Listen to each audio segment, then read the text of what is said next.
मैंने इनके सामने एक हदीस पेश की जिसमें साफ लिखा हुआ है कि हज़रत आयशा जो है वो प्यूबर्टी तक पहुंची ही नहीं थी।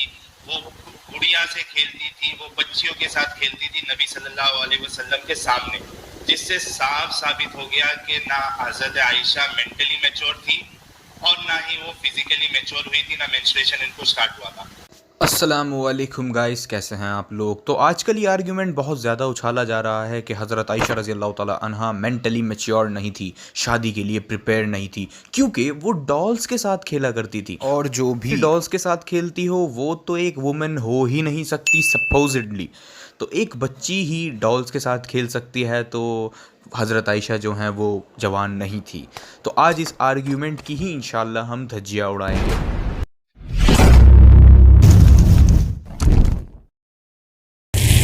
इससे पहले हम स्टार्ट करें, मैं आपको पुराने लोगों की लाइफ का एक ब्रीफ कॉन्टेक्स्ट दे देता हूं ताकि आपको समझ में आ जाए कि हम किस चीज़ को डिस्कस करने वाले हैं और उस समय हालात क्या थे।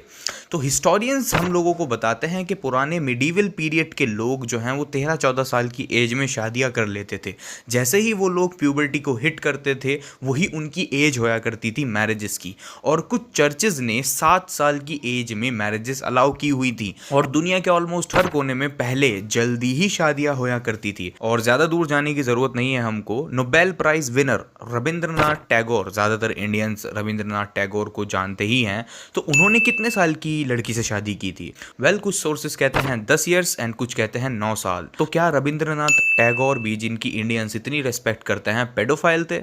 Well no, of course no. उस समय लोग जल्दी ही शादियां करते थे, लेकिन ऐसा क्यों करते थे पुराने समय के लोग? क्यों वो लोग जल्दी शादियां करते थे? वेल, उसकी वजह है उस टाइम लोगों की उम्रें कम होया करती थी। पुराने समय के लोग केवल 25 से 35 साल ही जिया करते थे। ये चार्ट दिखाता है कि कैसे पुराने लोगों की एजेस, उम्रें कम होया करती थी। फिर जैसे जैसे हम लोग मॉडर्न एरा की तरफ आए, लोगों की उम्रें बढ़ना स्टार्ट हो गई। अनदर डाटा शोज के पुराने समय में ग्लोबली उम्रें केवल 25 से 35 साल होया करती थी, यानी पुराने लोगों की एवरेज लाइफ एक्सपेक्टेंसी केवल 25 से 35 साल होया करती थी। तो अब समझ आया आपको कि क्यों पुराने लोग जल्दी शादियां करते थे? उसकी वजह यही है कि पुराने लोगों की उस समय एवरेज लाइफ एक्सपेक्टेंसी केवल 25 से 35 साल होया करती थी, तो लिहाजा उनको मैरिजेस भी प्यूबर्टी को हिट करते ही करनी पड़ा करती थी क्योंकि उनकी उम्रें ज़्यादा नहीं थी। और बात सिर्फ यहीं तक नहीं है, पुराने ज़माने में बच्चों की जो मौतें होया करती थी वो भी 50% होया करती थी।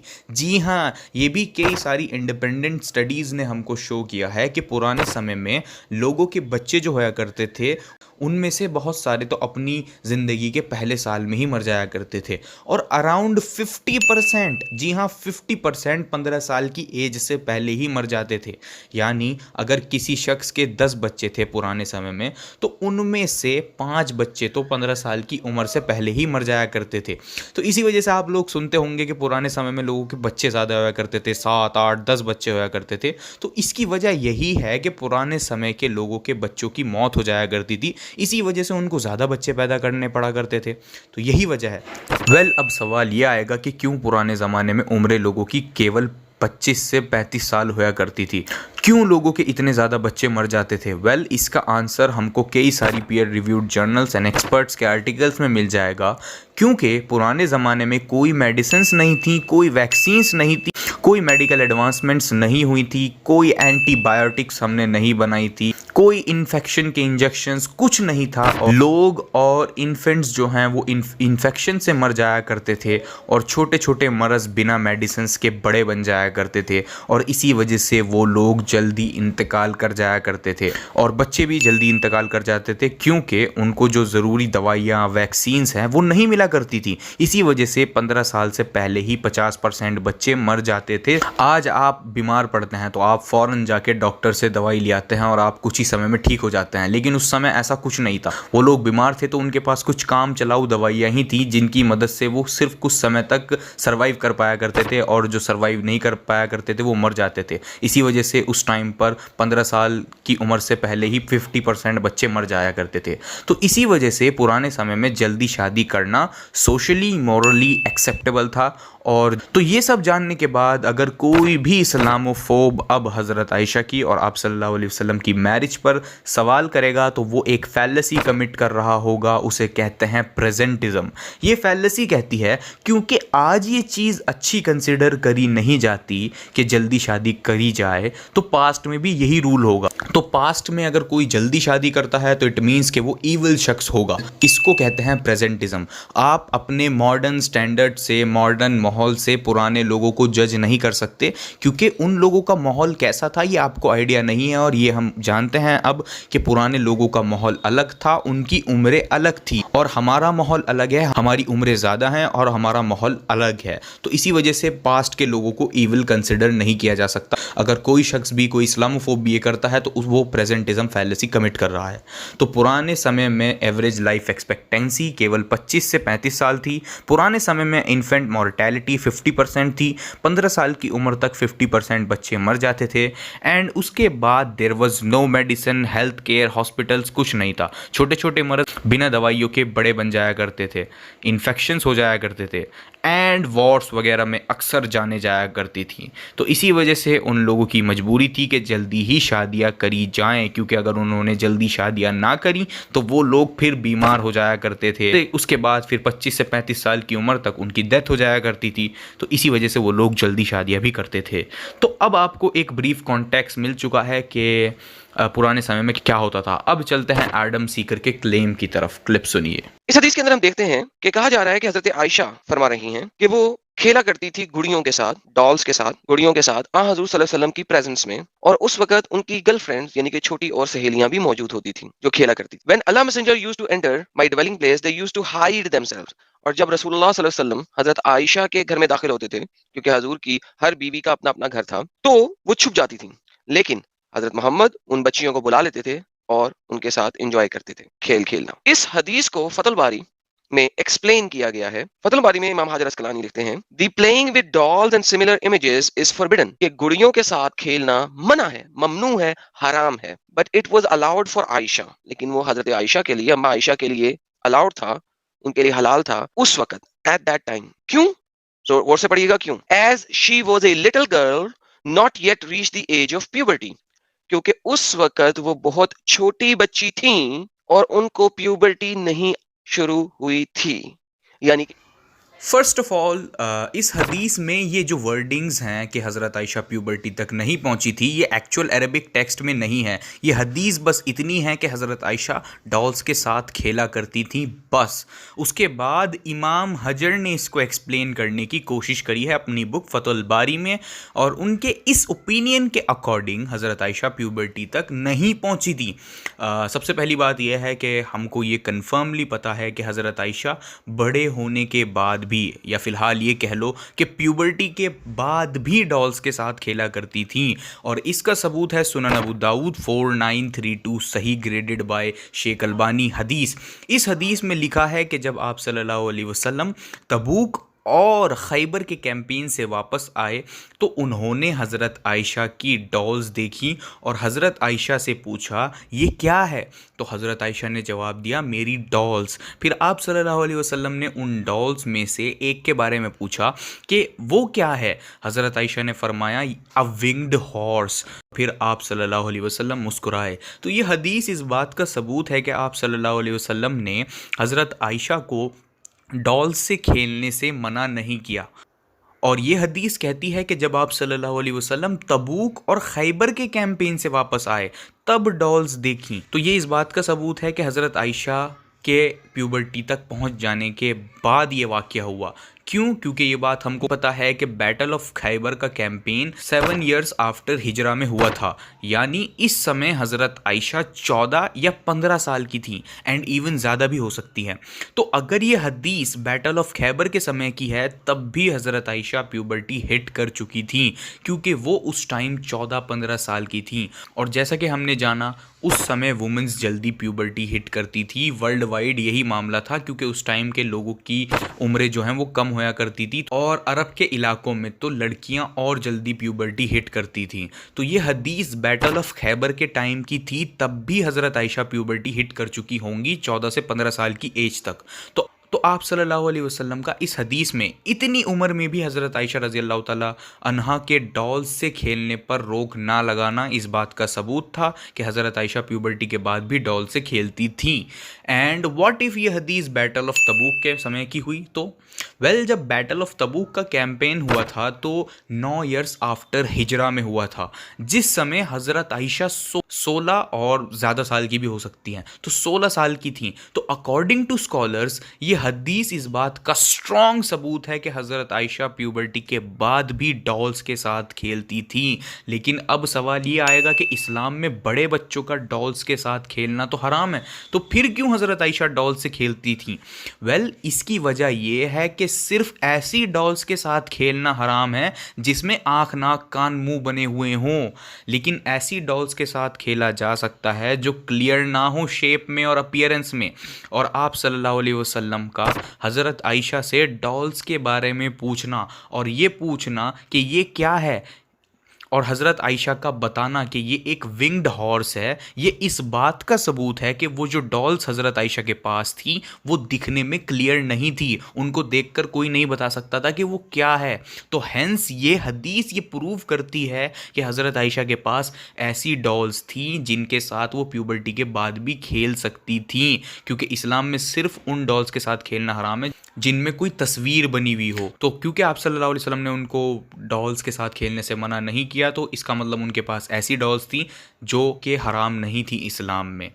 तो जो हदीस आदम सीखर ने दिखाई है जिससे ये प्रूव करने की कोशिश करी गई है कि हज़रत आयशा प्यूबर्टी तक नहीं पहुंची थी क्योंकि उनके पास डॉल्स थी। अब डॉल्स से खेलना हराम है बड़े लोगों के लिए, अब डॉल्स से खेलना हराम है बड़े लोगों के लिए, तो क्योंकि हज़रत आयशा के पास भी डॉल्स थी, अब जब उनके पास डॉल्स थी तो इसका मतलब ये है कि हज़रत आयशा जवान नहीं हुई थी और बाद में उन्होंने डॉल्स से खेलना बंद कर दिया जब वो जवान हो गई। तो ये चीज़ पूरी तरह गलत साबित हो जाती है। क्यों? क्योंकि हज़रत आयशा के पास ऐसी डॉल्स थी ही नहीं जो हराम हो इस्लाम में। इसी वजह से वो बड़े होने पर भी डॉल से खेलती थीं। तो डॉल्स से खेलना इस बात का सबूत नहीं है, ना ही इस बात को ये चीज़ साबित करती है कि हज़रत आयशा प्यूबर्टी तक नहीं पहुंची थी, क्योंकि उनके पास ऐसी डॉल्स नहीं थी जो इस्लाम में हराम है। तो इस हदीस को दिखाना अब बेवकूफ़ी होगी आदम। अब सवाल ये आएगा कि फ़तुल बारी में क्यों इमाम हजर अल अस्कलानी ने लिखा है कि आयशा रज़ी अल्लाह ताला अन्हा प्यूबर्टी तक नहीं पहुंची थी। इसकी वजह यह है कि इमाम हजर अल अस्कलानी शाफ़ी स्कूल ऑफ थॉट्स को फॉलो करते हैं और शाफ़ी स्कूल ऑफ थॉट्स में प्यूबर्टी 15 साल की एज में कंसिडर करी जाती है। इसी वजह से पॉसिबली यही वजह है जो इमाम हजर ने उस डेफिनेशन से हज़रत आयशा को प्री प्यूबिसेंट कहा था। इसका मतलब ये नहीं है कि वो प्यूबर्टी तक फिजिकली नहीं पहुंची थी। इन फैक्ट जिसको आदम सीकर ने कोट किया है इमाम हजर ने, उन्होंने खुद अपनी बुक में लिखा है फतुल बारी वॉल्यूम 10 पेज 527 में इमाम हजर कहते हैं कि मेरे लिए पॉजिटिवली ये कहना कि हज़रत आयशा प्यूबर्टी तक नहीं पहुंची थी ये क्वेश्चनेबल है बट पॉसिबल भी है। इट मीन्स इमाम हजर अल अस्कलानी वॉज नॉट श्योर, वो अनसर्टेन थे इस मामले में कि हज़रत आयशा प्यूबर्टी तक पहुंची थी या नहीं पहुंची थी। और आगे उन्होंने उसी हदीस को डिस्कस करते हुए लिखा है कि बैटल ऑफ तबूक के दौरान तो वो डेफिनेटली प्यूबर्टी तक पहुंच गई थी, जैसा कि हमने प्रीवियसली इस हदीस में लिखा हुआ देखा था।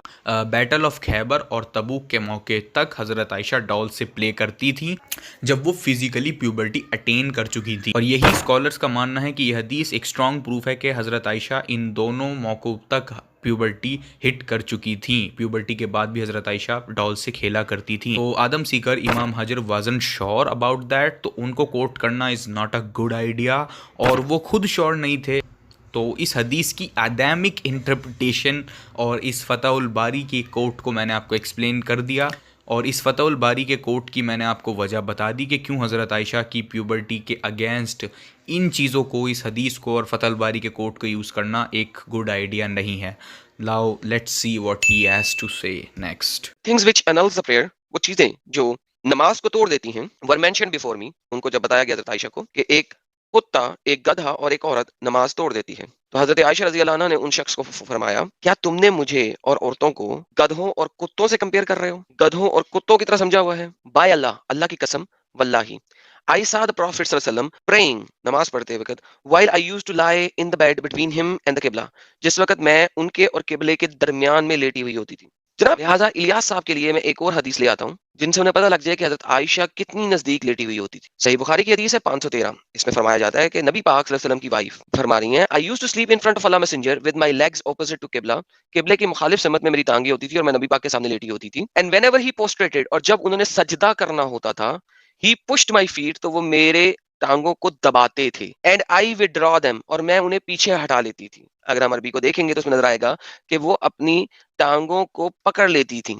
लेकिन अभी हमने अहादीस मुबारका की रूह से देखा कि अगर एक औरत सामने हो या गद्दा सामने हो या कुत्ता सामने हो तो नमाज टूट जाती है। जबकि हजरत आयशा ने ये वाली बात बता के फरमाया कि हमें गधों या कुत्तों से कंपेयर मत करो। तो हदीस से मुबारका में जब इख्तलाफ आ जाए तो हम देखते हैं कि और कौन सी हदीस है जो इसको एक्सप्लेन कर सकती है। हमारे पास सुनन इब्ने माजा की हदीस है 949। ये कहती है कि हजरत इब्ने अब्बास रजी अल्लाह अन्हु से रवायत है कि नबी पाक सल्लल्लाहु अलैहि वसल्लम ने फरमाया, the prayer is severed by a black dog, एक काले कुत्ते से, एंड अ वुमन, और एक औरत से, who has reached the age of menstruation, जो कि माहवारी की एज को पहुंच चुकी है। लिहाजा इस बात से साबित होता है कि जिस वक्त हजरत आयशा सामने लेटी हुई हैं और नबी पाक उनके पाँव को दबा के उनके पाँव को हिलाने का कह रहे हैं और हजरत आयशा अपने पाँव को पकड़ लेती हैं और अपने तरफ घसीट लेती हैं और नबी पाक उनके पाँव में सजदा कर रहे हैं या उनके दुबर या फरज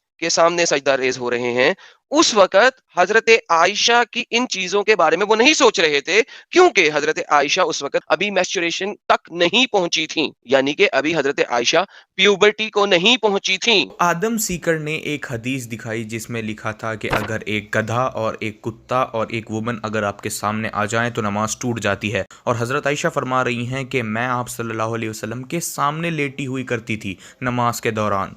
और उसके बाद इसने एक और हदीस दिखाई जिसमें लिखा था कि नमाज के दौरान वुमन के सामने होने से नमाज टूट जाएगी। और एक हदीस दिखाई जिसमें लिखा था कि बच्चियों के सामने आने से नमाज नहीं टूटेगी, बल्कि वुमन होनी चाहिए, प्यूबर्टी हिट कर चुकी वुमन, उससे नमाज टूटेगी। तो इससे आदम सीकर ने ये कंक्लूड किया कि हज़रत आयशा क्योंकि वुमन नहीं थी और प्यूबर्टी तक नहीं पहुंची थी, इसी वजह से वो नमाज के दौरान prophet peace be upon him के सामने लेटी हुई करती थी। और एक वुमन सामने आ नहीं सकती, तो इसी वजह से हज़रत आयशा प्यूबर्टी तक नहीं पहुंची थी। तो क्लैपिंग, आदम सीकर ने प्रूव कर दिया कि हज़रत आयशा प्री प्यूबसेंट गर्ल थी। वेल देखो, तुम लोग कोई स्कॉलर नहीं हो, तुम लोग तो कुछ भी नहीं हो, तुम्हें तो कोई टाइटल देना भी गुनाह होगा। खैर, मैं आपको बताता हूँ कि आदम का कंक्लूजन क्यों गलत है और कैसे हज़रत आयशा ने ही आदम की इस अंडरस्टैंडिंग को गलत प्रूव किया है। जिस हदीस से वो हज़रत आयशा को बच्ची प्रूफ करने की नाकाम कोशिश कर रहा था, इसी हदीस में लिखा है कि हज़रत आयशा को कुछ लोगों ने आके बताया कि नमाज 3 चीज़ों से टूट जाती हैं। वो 3 चीज़ें थीं कुत्ता, गधा और वुमन। तो हज़रत आयशा ने उन लोगों को सरकास्टिकली कहा कि तुमने हमें गधे और कुत्तों से कंपेयर कर दिया। तो इट मीन्स कि हज़रत आयशा को ये बात अच्छी नहीं लगी कि तुमने उनको गधे और कुत्तों से कंपेयर किया। फिर हज़रत आयशा ने उन लोगों को, जिन लोगों को ये मिसअंडरस्टैंडिंग हो गई थी कि ये 3 चीज़ें नमाज तोड़ देती हैं, उसके बाद हज़रत आयशा ने उनको करेक्ट करते हुए बताया कि अल्लाह की कसम, मैं नबी सल्लल्लाहु अलैहि वसल्लम के सामने लेटी हुई करती थी जब वो नमाज पढ़ते थे। तो इसका मतलब समझ आया आपको? इसका मतलब ये हुआ कि उन लोगों को ये कन्फ्यूजन हुई थी कि वुमेन के सामने आने से नमाज टूट जाती है, जिसकी करेक्शन हज़रत आयशा ने करी और कहा तुम लोगों ने हमको गधे और कुत्तों से कंपेयर किया। और फिर उन्होंने कसम खा के कहा कि अल्लाह की कसम, मैं प्रॉफिट के सामने लेटी हुई करती थी नमाज के दौरान। यानी हज़रत आयशा खुद को वुमन ही कंसिडर करती थी, वो एक वुमन थी। इसी वजह से उन्होंने कसम खा के उन लोगों की मिसअंडरस्टैंडिंग को करेक्ट किया। यानी मतलब ये हुआ कि ये 3 चीज़ों से नमाज टूटती नहीं, बल्कि नमाज डिसरप्ट हो जाती है। डिसरप्ट कर सकती हैं ये 3 चीज़ें नमाज, ध्यान भटका सकती हैं, और विच इज़ ट्रू। लेकिन इन 3 चीज़ों से नमाज टूटेगी नहीं, बल्कि इंटरप्ट हो जाएगी। बट अब सवाल ये आएगा कि फिर उन हदीसों को क्या जिसमें लिखा है कि नमाज टूट जाती है इन 3 चीज़ों से? वेल, ये सब कन्फ्यूजन थी जिसको हज़रत आयशा ने क्लियर कर दिया, खुद क्लियर कर दिया। इन चीज़ों से नमाज टूटती नहीं है, ये हज़रत आयशा ने ही क्लियर किया। और सही हदीस है जिसमें यही अल्फाज हैं कि नमाज डिसरप्ट हो जाती है। और अनदर हसन हदीस है जिसमें लिखा है कि nothing Annals the prayer. And इमाम नववी एक फेमस स्कॉलर ने भी यही कहा है कि डिसरप्ट मीनिंग सिर्फ एक नेगेटिव इफेक्ट आता है नमाज में और कुछ भी नहीं, नमाज टूटती नहीं है। तो आदम ने जिस हदीस से ये साबित करने की कोशिश करी कि हज़रत आयशा वुमन नहीं थी बल्कि बच्ची थी, प्यूबर्टी को उन्होंने हिट नहीं किया था, उसी हदीस से मैंने आपको साबित किया कि हज़रत आयशा खुद को वुमन ही कंसिडर करती थी।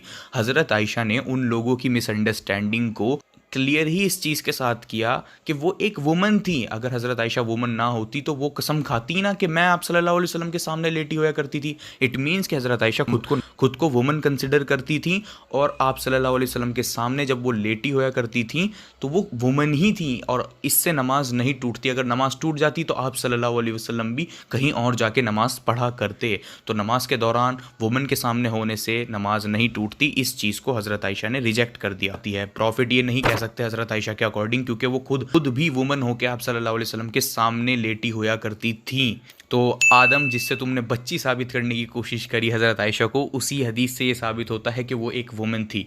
और भी कई हदीसें हैं जिसमें हज़रत आयशा ने खुद को वुमन ही बुलाया है, जैसे सही अल बुखारी 2661। इसमें हज़रत आयशा अपने पास्ट के बारे में बता रही हैं और बताया है कि कैसे वो पहले कमज़ोर होया करती थी और उस टाइम वुमेंस इतनी कमज़ोर होया करती थी और ज़्यादा खाती भी नहीं थी। इसी वजह से कुछ लोगों ने ये रियलाइज़ किए बिना कि हज़रत आयशा उस हौदे में, ऊँट के ऊपर जो हौदा रखा जाता है उस हौदे में है या नहीं, उस हौदे को ऊँट के ऊपर रख दिया। यानी उस टाइम हज़रत आयशा और वुमेंस इतनी कमज़ोर होया करती थी कि लोगों ने उनके उस हौदे में होने या ना होने को रियलाइज़ ही नहीं किया और उस हौदे को ऊँट के ऊपर रख दिया। तो जिस टाइम हज़रत आयशा कमज़ोर थी उस टाइम उन्होंने खुद को वुमन ही बुलाया है और औरत कहा है। तो आदम सीकर देख ले भाई, हज़रत आयशा जब बॉडी में कमज़ोर थी तब वो खुद को वुमन कह रही हैं। और ये चीज़ हमको पता है कि हज़रत आयशा कमज़ोर शादी के वक्त ही थी और शादी के कुछ समय बाद हज़रत आयशा फ्लैशी हुई थी और जब शादी हुई थी तब वो पतली थिन थी। इसका सबूत भी ले लें एक सही हदीस से, सुनन नबी दाऊद 2578। इस हदीस में लिखा है कि हज़रत आयशा ने आप सल्लल्लाहु अलैहि वसल्लम के साथ दौड़ लगाई। हाँ, चौंको मत, दौड़ लगाई। हज़रत आयशा एक डिप्रेस्ड वुमन नहीं थी जिनकी शादी उनकी मर्ज़ी के बिना हो गई हो। हज़रत आयशा प्रॉफिट से इतनी मोहब्बत करती थी कि प्रॉफिट के लिए खुद को कुर्बान करने को भी तैयार थी। और आप सल्लल्लाहु अलैहि वसल्लम किसी और बीवी के पास 5-7 मिनट भी ज़्यादा रुक जाते थे तो हज़रत आयशा से वो चीज़ बर्दाश्त नहीं होती थी क्योंकि वो बहुत ज़्यादा मोहब्बत करती थी। I mean, अगर उनकी शादी उनकी मर्ज़ी के बिना हुई थी, उनको आप सल्लल्लाहु अलैहि वसल्लम सिर्फ माज़अल्लाह अपनी लस्ट पूरी करने के लिए लाए थे, तो ये मोहब्बत कैसे हो गई हज़रत आयशा को इतनी ज़्यादा? It's impossible. खैर, हज़रत आयशा ने प्रॉफिट के साथ रेस लगाई और पहली बार हज़रत आयशा रेस जीत गई। और उसके कुछ समय बाद जब दोबारा कभी मौका आया, जब हज़रत आयशा थोड़ी फ्लैशी हो गई थी, उनका वज़न थोड़ा बढ़ गया था, तो आप सल्लल्लाहु अलैहि वसल्लम ने हज़रत आयशा को रेस में हरा दिया था। तो इस हदीस से ये साबित हुआ कि हज़रत आयशा शादी के बिल्कुल शुरुआती दिनों में पतली थी और इस हदीस में जब वो पतली थी वो खुद को वुमन कह रही हैं। तो इस चीज़ से ये चीज़ साबित हुई, जिस टाइम हज़रत आयशा को खुद को बच्ची कहना चाहिए था अकॉर्डिंग टू दीज इस्लामोफोब्स, उस टाइम भी वो खुद को वुमन ही कह रही थी। इसका मतलब ये हुआ कि हज़रत आयशा प्यूबर्टी तक पहुंच गई थी जब उनकी शादी कंज्यूमेट हुई थी। और ये हमको पता है कि यह हदीस बिल्कुल शुरुआती दिनों की है क्योंकि उस टाइम हज़रत आयशा पतली थी और जब वो पतली थी तब भी वो खुद को वुमन ही कहती थी। और जब हज़रत आयशा थोड़ी फ्लैशी हो गई थी, और हज़रत आयशा फ्लैशी शादी के कुछ समय बाद हुई थी। तो आदम सीकर की थ्योरी कि हज़रत आयशा प्यूबर्टी तक नहीं पहुंची थी, ये हदीस उसकी धज्जियां उड़ा देती है, सिंपल एंड क्लियर। और वैसे भी आप लोग थोड़ा दिमाग से सोचें, हज़रत आयशा ने 2000 प्लस हदीसें नैरेट करी हैं, उनके कुरान याद था। सहाबा कहते हैं कि हमने हज़रत आयशा से बहुत इल्म हासिल किया और उनको नॉलेजेबल पाया। हज़रत आयशा अबू हुरैरा रज़ी अल्लाह ताला अन्हु तक को करेक्ट कर चुकी हैं। हज़रत आयशा इल्म वाली, इंटेलिजेंट और आप सल्लल्लाहु अलैहि वसल्लम से बेइंतहा मोहब्बत करने वाली लेडी थी। अगर उनकी शादी सोशली, मॉरली अनएक्सेप्टेबल तरीके से हुई होती और आप सल्लल्लाहु अलैहि वसल्लम सिर्फ उनको अपनी लस्ट के लिए लाए होते, तो हज़रत आयशा का इतना इंटेलिजेंट होना, उनसे मोहब्बत करना इम्पॉसिबल था, क्योंकि ऐसे बच्चे जिनकी शादी सोशली, मॉरली अनएक्सेप्टेबल तरीके से हुई होती हो, वो मोस्ट लाइकली मेंटली डिस्टर्ब्ड हो जाते हैं। तो आज हमने साइंटिफिकली, हिस्टोरिकली खुद हदीसों से देखा कि हज़रत आयशा खुद को वुमन कहती थी, और अब अगर कोई उस शादी पर क्वेश्चन करता है तो वो प्रेजेंटिज्म फैलेसी कमिट कर रहा है। उस टाइम लोग जल्दी शादी करते थे, क्योंकि अगर उन्होंने जल्दी शादी नहीं करी तो कुछ टाइम में ही वो मर जाते थे, बीमार पड़ जाते थे। हदीस 2121 कि हजरत मोहम्मद सल्लल्लाहु अलैहि वसल्लम ने हजरत आयशा के साथ इंटरकोर्स किया और हक के ज़ौजियत अदा किया जब वो 9 साल की थी, और उस वक़्त सही बुखारी की हदीस भी है कि वो उनको अपने घर में लेके आए थे। इलियास साहब क्या फरमाते हैं? और अम्मा आयशा 6 साल के थे निकाह हुआ, 9 साल के थे विदाई हुई, और अम्मा आयशा 9 साल की उम्र में पहुंचकर अल्हम्दुलिल्लाह बड़ी हो चुकी थी, प्यूबर्टी आ चुकी थी। अब आपने देख लिया कि हदीसें क्या फरमाती हैं। हजरत आयशा 9 साल की थी, प्यूबर्टी को नहीं पहुंची थी। अगर दूसरी चीज़, हज़रत आयशा की शादी के टाइम उम्र 6 साल थी और कंज्यूमेशन के टाइम 9। आप सल्लल्लाहु अलैहि वसल्लम का वेट करना 2-3 साल, ये इस बात का एक्स्ट्रा स्ट्रॉन्ग सबूत है कि प्रॉफिट ने हज़रत आयशा के फ़िज़िकली मैच्योर होने का वेट किया। और यही बात स्कॉलर्स कहते हैं कि आप सल्लल्लाहु अलैहि वसल्लम का वेट करना इस बात का सबूत है कि आप शादी भले ही पहले कर लें, लेकिन आप मैरिज कंज्यूमेट नहीं कर सकते जब तक लड़की फिजिकली प्रिपेयर ना हो जाए। और बड़ी हो चुकी हुई थी और उनको प्यूबर्टी आ चुकी हुई थी। मेरा इलियास साहब को चैलेंज है कि मुझे कुतुब सित्ता के अंदर कोई सी भी सही हदीस दिखा दीजिए जहां पे लिखा हो एक्सप्लिसिटली कि अम्मा आयशा को प्यूबर्टी आ चुकी हुई थी। ये चैलेंज उनके लिए ता क़यामत रहेगा।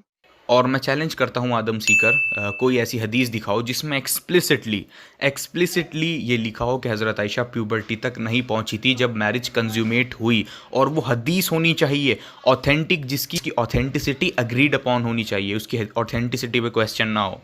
तो मैंने तो आपको दिखा दी, हज़रत आयशा खुद को वुमन ही कहती थी, और हदीसों से ये साबित किया कि हज़रत आयशा एक वुमन ही थी जब करती थी। और जिन हदीसों को आदम सीकर ने दिखा करके ये साबित करने की कोशिश करी कि इनसे ये साबित होता है कि हज़रत आयशा प्यूबर्टी तक नहीं पहुंची थी, उनको भी मैंने डिबंक किया। एंड अगर आदम तुम मुझे रिस्पॉन्स देते हो तो प्लीज़ इसी तरीके से रिस्पॉन्स देना जिस तरीके से मैंने तुम्हारे पॉइंट को उठा करके जवाब दिया, तो तुम भी मेरे पॉइंट का ही जवाब देना, कुछ भी चीज़ वीडियो की स्किप मत करना, वरना फिर मुझे जवाब देते हुए आलकस आएगा।